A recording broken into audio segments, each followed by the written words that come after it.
इस एंटरटेनिंग कहानी की शुरुआत होती है एक रिहैब सेंटर को दिखाते हुए, जहां पर वो पेशेंट को लाया जाता था जो नशा छुड़ाना चाहते थे। ये ड्रग्स का नशा हो सकता था या फिर किसी भी चीज का। हमें तो उस जगह पर डार्बी नाम की एक लड़की दिखाई देती है जो इसी तरीके के ड्रग्स के नशे में पड़ गई थी। डार्बी को कई महीनों से रिहैब सेंटर के अंदर रखा गया था और वो पहले से काफी अच्छा परफॉर्म कर रही होती है। उसे तो अब बिल्कुल भी तलब नहीं लगती किसी भी टाइप के ड्रग्स की। डार्बी अपनी जिंदगी अच्छी तरीके से गुजार तो रही होती है, पर अब अचानक उसे कॉल आता है जिसमें ये बताया गया कि डार्बी की मदर पास ही वाले सिटी के एक हॉस्पिटल में एडमिट है। उन्हें तो माइनर हार्ट अटैक आया था जिससे कि उनकी हालत काफी खराब हो चुकी है। डार्बी को जब ये पता चला तो वो कहने लगी कि उसे अपनी मदर के पास जाना ही होगा, क्योंकि पता नहीं उसकी मदर जिंदा भी रह पाएगी कि नहीं। इस क्रिटिकल कंडीशन में डार्बी को अपनी मदर के पास तो रहना ही चाहिए। जब डार्बी इन सारी चीजों के बारे में रिहैब सेंटर वालों को बताती है तो वो सभी यही समझने लगे थे कि डार्बी कोई बहाना बना रही है। वो ये सारी चीजें बोलकर बाहर चली जाएगी और फिर से नशा करने लगेगी। इसी वजह से रिहैब सेंटर वालों ने डार्बी को जाने से मना कर दिया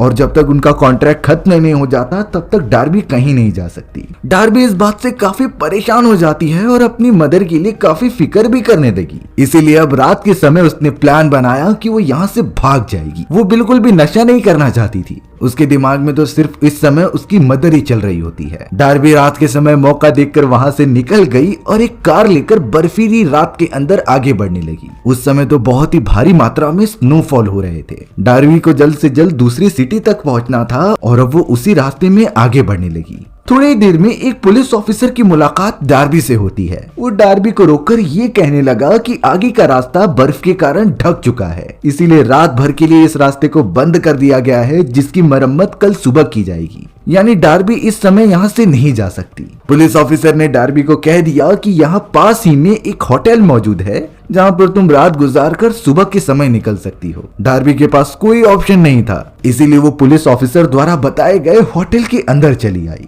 उस होटल के अंदर तो पहले से कुछ लोग मौजूद थे। उनमें से एक आदमी का नाम ऐश तो दूसरे का बेन था और एक सोल्जर का कपल होता है। वो सभी बहुत अजीब तरीके से बिहेव कर रहे थे, जैसे कि कोई खतरनाक सीक्रेट उन्होंने छुपा कर रखा है। डार्बी फिलहाल के लिए उसी जगह पर तो रुकती है और वो पूरी कोशिश कर रही थी अपनी मदर या फिर हॉस्पिटल वालों को कॉल करने का, पर वहाँ कोई भी सिग्नल ना मिलने के कारण वो कनेक्ट नहीं कर पाती। डार्बी को इतना तो समझ गया कि आज रात उसे यहीं पर गुजारनी होगी। डार्बी तो हर जगह जाकर चेक कर रही होती है कि उसका सिग्नल कहाँ मिल रहा है। जैसे ही वो अपनी गाड़ी के पास गई तभी अचानक वहाँ मौजूद एक और वैन खड़ी होती है जिसके अंदर किसी बच्चे को किडनैप करके रखा गया था। डार्बी ये देखकर काफी चौंक गई और इतना तो कंफर्म होता है कि अंदर जो लोग मौजूद हैं उन्हीं में से कोई एक ने इस बच्चे को कैद करके रखा है। डार्बी को ये चीजें बहुत खतरनाक लगने लगी, इसीलिए वो अपनी गाड़ी के अंदर बैठकर यहाँ से जाना चाहती थी, पर उस जगह पर सोल्जर भी पहुंच चुका था। वो सोल्जर डार्बी से पूछता है कि तुम्हारा सिग्नल मिला कि नहीं। अब डार्बी यहाँ पर डायरेक्ट तो नहीं पूछ सकती थी, इसीलिए वो वहाँ से जाने की बजाय घर के अंदर वापस चली गई। सोल्जर को डार्बी के बिहेवियर पे थोड़ा सा शक होने लगा। अब अंदर आने के बाद टाइम पास करने के लिए सोल्जर उनके साथ पत्तों का गेम खेलने लगता है। डार्बी तो फिलहाल के लिए यही पता करना चाहती थी कि वो किडनैपर कौन है जिसने कि अपनी वैन के अंदर उस बच्चे को पकड़ कर रखा है। वो सारी टेक्निक्स लगाती है और सबके बिहेवियर को ऑब्जर्व करती है। तब जाकर डार्बी को रियलाइज हुआ कि बेन नाम का वही आदमी किडनैपर हो सकता है, क्योंकि उस वैन की चाबी उसके पास थी। डार्बी अब जल्द से जल्द वॉशरूम में जाती है और पुलिस ऑफिसर्स को ये सारी बातें बताने की कोशिश करती है, लेकिन सिग्नल ना मिलने के कारण उसका एक भी मैसेज सेंड नहीं होता। डार्बी तो एक ओपनिंग देखकर बाहर चली गई और वैन में मौजूद उस छोटे बच्चे को बचाने की कोशिश करने लगी, पर अगले ही मोमेंट में अचानक बेन उस गाड़ी के अंदर आ गया, जिससे कि डार्बी को उसके अंदर ही छुपना पड़ा। बेन नाम का वो आदमी बच्ची से कह रहा होता है कि जल्द से जल्द हम तुम्हारे अंकल के पास पहुंच जाएंगे, जिसके बाद सारी चीजें ठीक हो जाएंगी। वो छोटी सी बच्ची जिसके पास अभी डार्बी भी होती है, वो बहुत ज्यादा रो रही थी। थोड़े समय बाद बेन वहां से चला जाता है। डार्बी उस बच्ची को आजाद करने की कोशिश तो कर रही थी, लेकिन वो नाकामयाब हो गई। इसी वजह से डार्बी मदद मांगने के लिए वॉशरूम के रास्ते से अंदर चली जाती है। बेन अब कुछ टाइम बाद वहां पर वापस आता है, जिसने नोटिस किया कि किसी के पैरों के निशान वॉशरूम की तरफ गए हैं, जिससे कि जरूर उनकी इस सीक्रेट के बारे में पता चल चुका होगा। इसीलिए बेन भी डार्बी के पीछे जाने लगा होता है उसे पकड़ने के लिए। डार्बी भी ये समझ चुकी थी, इसीलिए वो वॉशरूम के अंदर होती है। कुछ समय में ऐश पूछता है कि आखिर अंदर कौन है। तभी डार्बी तुरंत ही ऐश को अंदर खींचते हुए ये कहती है कि मुझे तुम्हारी मदद चाहिए। बेन नाम का वो आदमी किसी लड़की को किडनैप करके रखा हुआ है और हमें उसे बचाना होगा, चाहे कुछ भी हो जाए। ऐश तो यहाँ डार्बी से पूछने लगा कि तुमने कहीं पुलिस ऑफिसर्स को तो नहीं कॉल किया। डार्बी बताती है कि मैंने ट्राई किया था पर नेटवर्क के कारण वो नहीं कनेक्ट हुआ। अब तो उस जगह पर बेन भी आने लगा, जिसकी वजह से अपने आप को बचाने के लिए डार्बी ने ऐश को किस कर लिया। बेन वहां से ये देखकर चला जाता है। ऐश तो अब डार्बी से कह रहा था कि तुम वैन के पास जाओ और अगर बेन जब तुम्हारे ऊपर हमला करने आएगा तो मैं पीछे से उसे मार दूंगा, जिसके बाद हम यहाँ से चले जाएंगे। डार्बी ऐश के ऊपर पूरा भरोसा करके चली जाती है वैन के अंदर। उसने तो अब उस छोटी बच्ची को भी आजाद कर दिया था, पर वो छोटी बच्ची सिर्फ इतना पूछती है कि आखिर वो दोनों किडनैपर्स कहाँ चले गए। तब जाकर डार्बी को रियलाइज हुआ कि ऐश और बेन दोनों एक साथ हैं, यानी उसने बहुत बड़ी गलती कर दी है। पीछे की तरफ ऐश और बेन गन लेकर सीधा उनके पास आ रहे थे और जैसे ही उसने वैन का दरवाजा खोला तो वहां से डार्बी गायब हो चुकी थी। डार्बी सीधा वहां से वॉशरूम के अंदर चली जाती है ताकि उसे कोई नुकसान ना पहुंचा सके। इसीलिए अब वो गन लेकर डार्बी के पास आता है और उसे धमकाने लगता है कि अगर तुमने इस बारे में किसी को बताया तो तुम्हें मार दिया जाएगा। हमें पता चला कि ऐश और बेन भाई हैं और उन्होंने इस छोटी बच्ची को किडनैप इसीलिए किया है क्योंकि उसके फादर काफी अमीर हैं और उनकी बेटी को किडनैप करने के बदले उन्हें काफी सारे पैसे मिलेंगे। अब वॉशरूम के अंदर थोड़ी ही देर में सोल्जर की वाइफ जो एक नर्स होती है वो तुरंत ही अंदर आ गई थी, जिसकी वजह से ऐश गन छुपा लेता है और डार्बी को किस करने का नाटक करता है। वो नर्स समझने लगी थी कि शायद ये दोनों एक दूसरे को पसंद करते हैं। थोड़ी देर में ही वो सभी बाहर निकलकर हॉल के अंदर आ गए जहाँ सारे लोग बैठे हुए थे। डार्बी को सब कुछ पता होता है लेकिन वो समझ नहीं पाती कि आखिर वो ये बातें उन सोल्जर और नर्स को कैसे बताए। साथ ही साथ उसे बहुत डर भी लग रहा था क्योंकि उन दोनों भाइयों के पास गन होती है और अगर चीना झपटी में वो गोली किसी को लग गई तो वहीं उसकी जान चली जाएगी। अब अचानक डार्बी की नजर बाहर की तरफ जाती है जो ये देख पा रही थी कि वैन के अंदर मौजूद वो छोटी लड़की ने खुद को आजाद कर दिया है और ये सारी चीजें ऐश को भी पता चल गई थी। ऐश ने अपने भाई बेन को बाहर की तरफ जाने के लिए कह दिया जिससे कि वो उस लड़की को पकड़ ले। डार्बी इस तरीके से चुप नहीं बैठ सकती थी, वो भी अब सीधा उठकर वॉशरूम की तरफ जाने लगी। ऐश भी थोड़ी देर बाद उसका पीछा करते हुए वॉशरूम में जाता ही है, पर तभी अचानक डार्बी ने पीछे से उसके ऊपर हमला कर दिया था। वो उसे काफी ज्यादा मारने लगती है, पर ऐश तो एक मेल था जो उससे काफी ताकतवर होता है। उसने डार्बी को अपने कंट्रोल में कर लिया और बहुत बुरी तरीके से पकड़ लिया होता है। लेकिन अब बेन यहाँ पर निराश होकर अपने भाई के पास आकर बताता है कि वो छोटी बच्ची फॉरेस्ट में कहीं भाग चुकी है और अगर हम जाकर आवाज देंगे तो वो कभी बाहर ही नहीं आएगी। इसीलिए अब बेन और ऐश ने ये डिसाइड किया कि वो डार्बी को अपने साथ फॉरेस्ट में लेकर जाएंगे। डार्बी अगर उसे आवाज देगी तो वो जरूर बाहर निकल कर आ सकती थी, जिसके बाद हम उसे पकड़ लेंगे। ऐश और बेन अब अपने प्लान के मुताबिक काम करते हैं और अपनी गन डार्बी के ऊपर पॉइंट करके फॉरेस्ट के अंदर लेकर चलते हैं। यहाँ ऐश बता रहा था कि हमारा जो बॉस है वो इसी तरीके के रिच पर्सन्स के बेटे बेटियों की तरफ आकर्षित होते हैं और उन्हें किडनैप करके काफी सारे पैसे लेते हैं। डार्बी समझ चुकी थी कि ये सभी तो एक इलीगल बिजनेस चला रहे हैं, इसलिए अब डार्बी के हाथ में जो लाइट होती है वो उन दोनों की आंखों पर मारकर वहां से नीचे कूद गई थी। डार्बी को इससे काफी चोट लगती है लेकिन उसे वहां से भागना ही होगा। बेन और ऐश ने तो गन्स भी चलाना स्टार्ट कर दिया था। डार्बी उनसे बचने के लिए पेड़ों का सहारा लेती है और धीरे धीरे करके आगे बढ़ने लगी होती है। यहाँ होटल के अंदर वो सोल्जर और उसकी वाइफ नर्स बंदूक के चलाने की आवाज सुनकर बाहर आ गए और उन्हें वही किडनैप की गई लड़की सामने पड़ी हुई दिखाई देती है। सोल्जर और नर्स तुरंत ही उस बच्ची को लेकर घर के अंदर तो आ गए, लेकिन नर्स ने उसे छूते ही पता लगा लिया था कि इसकी तबीयत बहुत खराब है, ये तो ठीक से सांस भी नहीं ले पा रही है। नर्स अपने हस्बैंड से यही कहने लगी कि इसे बहुत ही इंपॉर्टेंट मेडिकेशंस की जरूरत है, नहीं तो इसकी जान नहीं बच पाएगी। थोड़े समय में डार्बी चलते हुए उनके पास आ जाती है। उसने सोल्जर और उसकी वाइफ को सब कुछ बता दिया कि इस बच्ची को बेन और ऐश ने ही किडनैप किया है और हमें किसी भी हालत में उन्हें अंदर आने से रोकना होगा क्योंकि उनके पास वेपन्स भी हैं। सोल्जर को जब ये पता चला तो उसने सारे खिड़की दरवाजे बंद कर दिए थे। ऐश और बेन ने जब देखा कि वो बच्ची तो उनके पास है तो वो गन लेकर अंदर घुसने की कोशिश करने लगे। सोल्जर उन्हें साफ साफ कहता है कि तुम यहाँ से चले जाओ। बेन रिप्लाई में यही कह रहा था कि अगर तुम हम लोगों ने देरी की तो वो बच्ची मर जाएगी। उसे बहुत ही खतरनाक बीमारी है जिसकी मेडिकेशन हमारे पास है। अगर उसे प्रॉपर टाइम पे वो मेडिसिन नहीं दिए गए तो उसकी जान बचाना बहुत मुश्किल हो सकता था। सोल्जर चाहे कुछ भी हो जाए उस बच्ची को उनके हवाले नहीं करेगा। इसीलिए अब यहाँ पर डार्वी ने भी सोच समझकर ये कहा कि तुम्हारी कार की चाबी हमारे पास है, तुम हमें मेडिकेशन दो और मैं तुम्हें चाबी दूंगी, क्योंकि गाड़ी के बिना वो लोग यहाँ से नहीं जा पाएंगे। बेन और ऐश को तो देखने पर पता चलता है कि सच में उनकी चाबी गायब है, पर वो इस तरीके से हार नहीं मानने वाले थे। उन दोनों ने तो अपनी गाड़ी से पेट्रोल निकाले और पूरे घर के चारों तरफ छिड़कने लगे। यानी उनका प्लान था कि वो बच्ची के साथ साथ इन सभी को भी जलाकर राख कर दें। सोल्जर की वाइफ नर्स काफी डर गई और वो अपने हस्बैंड से यही कहने लगी कि हमें इस बच्ची को छोड़ देना चाहिए,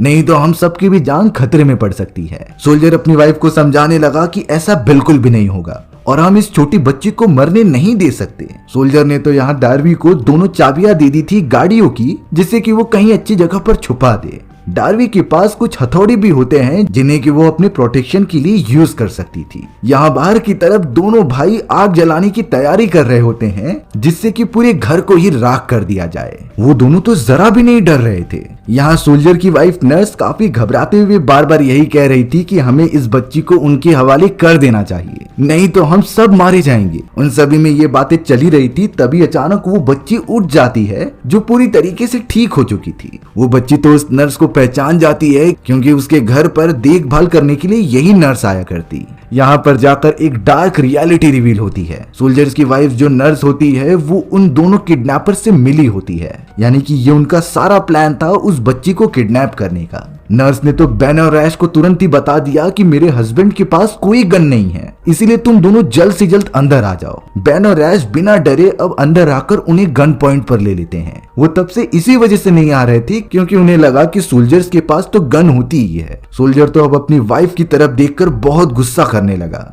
उसकी वाइफ यही बता रही थी कि हमारी पूरी सेविंग खत्म हो चुकी होती है और हमें जीने के लिए कुछ तो पैसे चाहिए थे, इसीलिए मैंने इन दोनों किडनैपर्स का साथ दिया, जिससे कि अब इस लड़की के फादर से पैसे मांगने के बाद हम इसे सही सलामत छोड़ देंगे। सोल्जर को अपनी वाइफ के ऊपर भरोसा ही नहीं होता कि वो इतना गलत काम कर सकती है। लेकिन यहाँ डार्वी बताने लगी कि ये लोग इस बच्ची को छोड़ेंगे नहीं, बल्कि इनका जो लीडर है वो इस लड़की को किसी दूसरे देश ट्रांसफर करके बेच देगा। यानी इनके हाथ में बच्ची देना मतलब इसकी जान लेना हो गया। सोल्जर अपनी वाइफ को बहुत बुरा भला बोल रहा होता है कि चाहे हम कैसी भी कंडीशन में हों, लेकिन हम किसी की जान लेकर इस तरीके से नहीं जी सकते। बेन और ऐश ये सारी बकवास सुनने के लिए वहां पर नहीं थे, इसीलिए उन्होंने अब अपनी कार की चाबी मांगना स्टार्ट किया। नर्स तो उन्हें बता देती है कि चाबी मेरे हस्बैंड के पास नहीं बल्कि डार्वी के पास है। सोल्जर तो बिना डरे डार्वी से यही कह रहा था कि चाहे कुछ भी हो जाए तुम उन्हें चाबी बिल्कुल मत देना, मैं तुम्हारे साथ हूँ और हम दोनों उससे लड़ेंगे।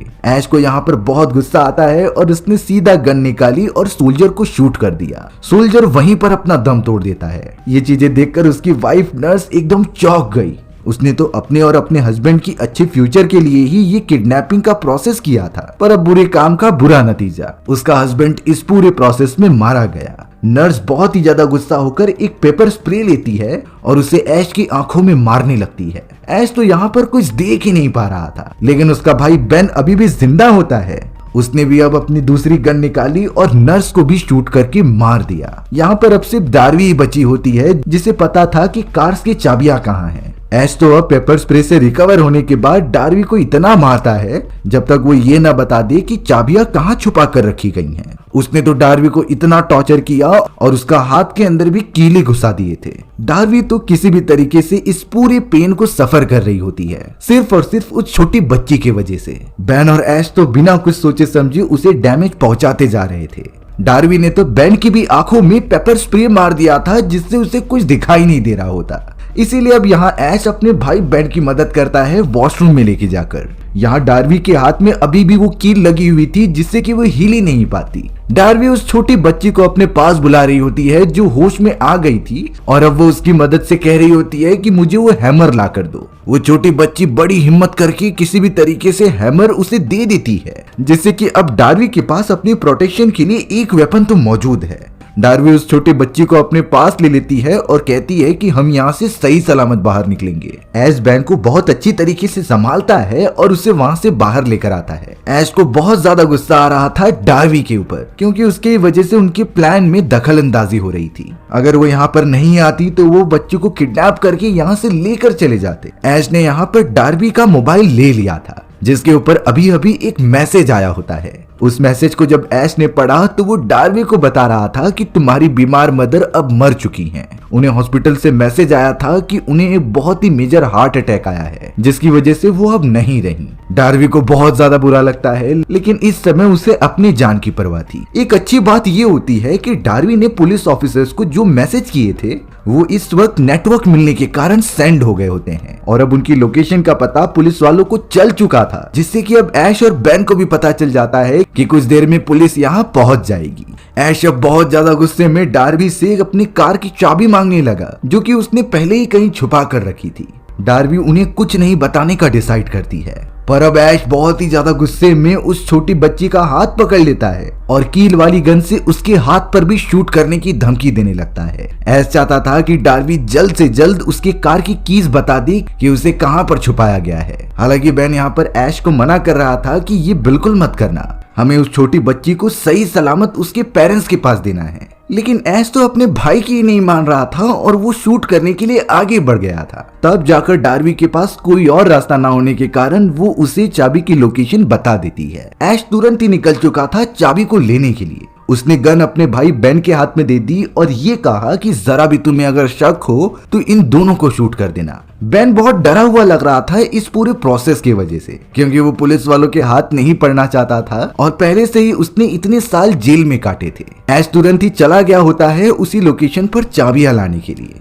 अब डार्वी यहाँ पर उस छोटी बच्ची से कहती है कि तुम्हें जाकर लाइट्स ऑफ करनी है, लेकिन वो बच्ची थोड़ा सा डर रही थी क्योंकि बेन के पास गन होती है। डार्वी ने उसे समझाया कि बेन काफी डरा हुआ है, वो तुम पर हमला बिल्कुल भी नहीं करेगा। और अब उसके इतने ज्यादा मोटिवेशन देने के बाद वो छोटी बच्ची धीरे धीरे उठती है और स्विचेस के पास जाने लगती है। बेन उसे नीचे बैठने के लिए कह रहा था, लेकिन मानो उस छोटी बच्ची के अंदर मौजूद डर एकदम से खत्म हो चुका है। वो जल्द से जल्द आगे बढ़ने लगी और स्विचेस को जाकर तुरंत ही बंद कर देती है। चारों तरफ अंधेरा हो गया था, जिसके बाद डार्वी अपने पास मौजूद एक हैमर की मदद से हाथ में लगे हुए उस कील को निकाल देती है और जैसे ही लाइट्स ऑन होते हैं तो बेन के पास जाकर उसके सर में वार कर देती है। बेन वहाँ पर बहुत ही ज्यादा घायल हो चुका था। अंदर की तरफ से शूटिंग की आवाज आने लगी, जिसे कि ऐश सुन लेता है और जल्द से जल्द गाड़ी की चाबियां लेकर वहाँ आगे बढ़ने लगता है। ऐश जब कील वाली गन लेकर अंदर आया तो वो देख रहा था कि डार्वी उसके भाई के ऊपर गन पॉइंट करके रखी हुई है। वो कह रही थी कि अगर तुम हमारे पास आओगे तो मैं इसे शूट कर दूंगी।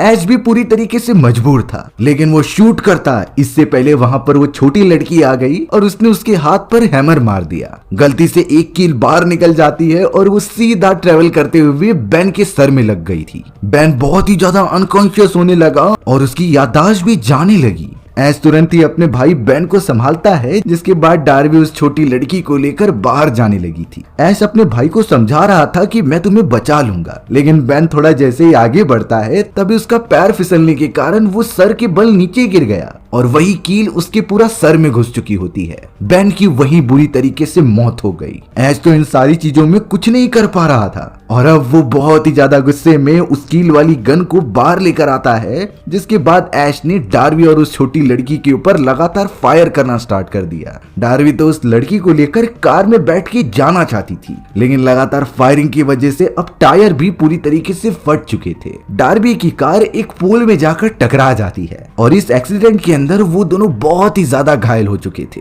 ऐश तो गन लेकर सीधा डार्वी को मारने के लिए आगे बढ़ा, लेकिन थोड़ी ही देर में वहां पर एक पुलिस ऑफिसर आ जाता है, जिसने कि वहां की कंडीशन को समझने का ट्राई किया। डार्वी ने जब ये देखा तो उससे थोड़ा कॉन्फिडेंस आ जाता है और उसने अपने हाथ में मौजूद एक गन की मदद से सीधा ऐश के ऊपर फायर कर दिया। वो गोली ऐश के कंधे पर लगी होती है, जिससे कि ऐश नीचे गिर गया। पर वहां मौजूद पुलिस ऑफिसर ये समझने लगा कि डार्वी एक क्रिमिनल है और उसने ही लोगों को मारना स्टार्ट किया है। हालांकि डार्वी पुलिस ऑफिसर को बताने की कोशिश कर रही थी कि मैं क्रिमिनल नहीं हूँ, बल्कि ये सारे किडनैपर्स थे, पर वो पुलिस ऑफिसर इससे पहले डार्वी को शूट कर देता है। डार्वी के भी हाथ पर गोली लगने के कारण वो नीचे गिर गई, जिससे कि उसे काफी ज्यादा पेन हो रहा था। वो धीरे धीरे उठता है और डार्वी के पास मौजूद गन की मदद से सबसे पहले उस पुलिस ऑफिसर को शूट करके मार देता है। फिर वो डार्वी के पास पहुंचा और गन चलाई। गन में बुलेट्स ही नहीं थी, जिससे कि ऐश चला गया दूसरी गन लेने के लिए जो पूरी तरीके से लोडेड होती है, और अब शायद डार्वी का बचना मुश्किल है।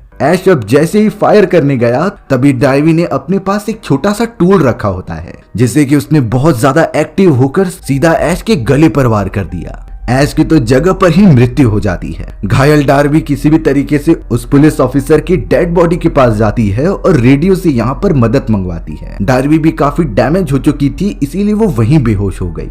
अब हमें कुछ दिनों बाद का समय दिखाया गया जहां डार्वी वापस से अपने रिहैब सेंटर में भेज दी गई थी। उसका इलाज फिर से चालू हो गया, लेकिन अब डार्वी की जिंदगी एक नए मोड़ पर आ चुकी होती है। उसने तो बिल्कुल नशा करना छोड़ दिया और वो इसके बारे में सोचती भी नहीं। डार्वी के पास तो एक ड्राइंग भी आती है जिसे कि उसी प्यारी बच्ची ने दिया था, जिसकी जान डार्वी ने उन किडनैपर से बचाई। वो उसका एक तरीके से शुक्रिया अदा करना चाहती थी। डार्वी अब नशा करने के बारे में इसीलिए नहीं सोच रही थी क्योंकि उसकी जिंदगी में ये इंसिडेंट बहुत ही बड़ा था और वो मौत के मुंह से बाहर आई थी। इसीलिए उसे अपनी जिंदगी बहुत प्यारी लगती है और वो इसे बहुत ही हैपनिंग तरीके से जीने का डिसाइड कर रही थी। अब हमें पता चला कि डार्वी की बहन उससे मिलने आई है। डार्वी जब जाकर उसे देखती है तो वो बहुत ज्यादा खुश हो गई क्योंकि इतने समय में उससे मिलने के लिए कोई भी परिवार का सदस्य नहीं आया था। उसने एक छोटी बच्ची की जान बचाई। ये न्यूज पूरी जगह पर फैल जाती है, जिससे डार्वी का काफी नाम होने लगा और अब शायद इस समय से आने वाला फ्यूचर डार्वी के लिए सबसे बेस्ट हो।